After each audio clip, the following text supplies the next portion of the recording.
Hi, my name's Liz Scarf and this is another little video in my exploration of collaborative learning for cultural repair. In this video I wanted to talk about this little phenomenon I see that I'm calling exceptionalising, when we exceptionalise ourselves from systems. And I see it come up quite regularly when I might talk about or write about cultural repair and some of the dynamics and examples how I see it playing out. And inevitably someone will say, oh yeah, the system is XYZ, it's a problem, but that's not how I do things. I do it like this and that's different and better and whatever else. And this dynamic, when it happens, it's what I would call a level shift. So we're trying to have a conversation about a systemic level process or issue, and somebody drops it down or takes it to a relational or individual behaviour level. And that actually derails the conversation about systemic level issues and avoids the discomfort of how do we talk about and be with systemic level issues, because people are immediately grabbing the systemic conversation and feeling like it's a criticism of them personally and they've got to defend themselves. And of course it's a strategy to avoid contemplating how we are complicit in replicating systems and in perpetuating them, and also how we benefit from the inequities in systems. I think it also sends the message of an overestimation of individual action, and that lets us off the hook for doing systemic level actions as well. So I think people are overestimating their individual actions at times as well in this kind of context. And I don't mean that individual action isn't important. I think it is, but it's easy to overestimate it. It's an othering of the system as well, right? It's like others who do that, not me. Others who prop it up, not me. And it just avoids, I think, a bit more sort of complex thinking and feeling about systemic level issues, which of course we all want to do because it's painful and difficult. And if you catch yourself just kind of doing that, oh yeah, the system's a problem, but that's not how I work, I would pause with that and dig a little deeper and go, why do I feel the need to exceptionalise myself here? What's hard to look at? And there's another exceptionalising that you'd have seen this too, we come across, is when people think they can drop out of a system and they can leave the system, they can go off grid, they can really reject the status quo and go create something else.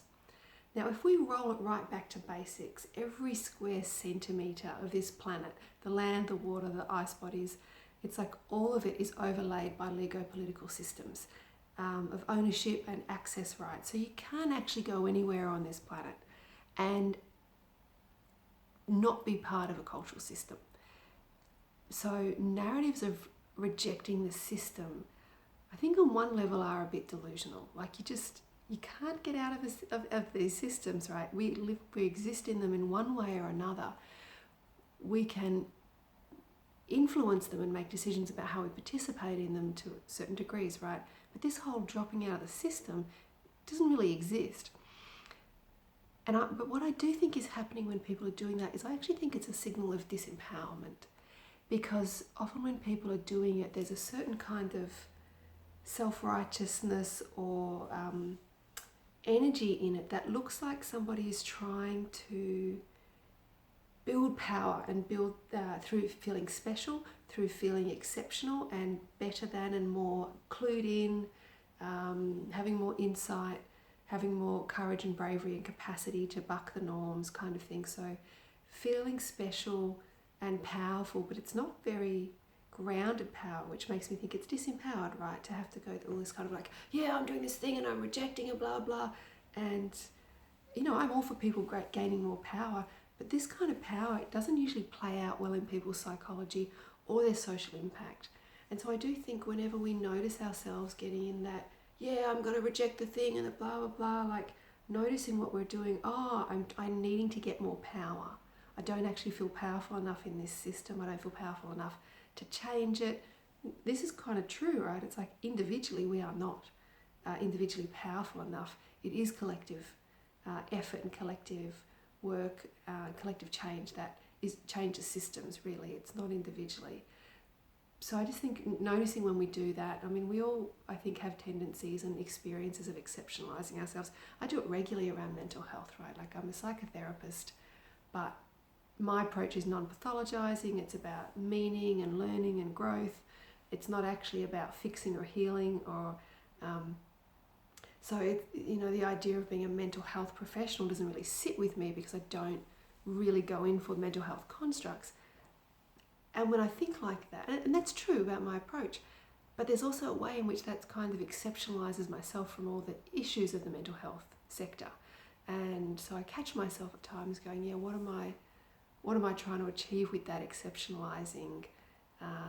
And not necessarily as a criticism, but knowing that it's like a normal thing that we'll tend to do. It's a bit defensive, and of course it's good to defend our identity at times, and it's going to have problems when we really want to dig into real cultural repair work.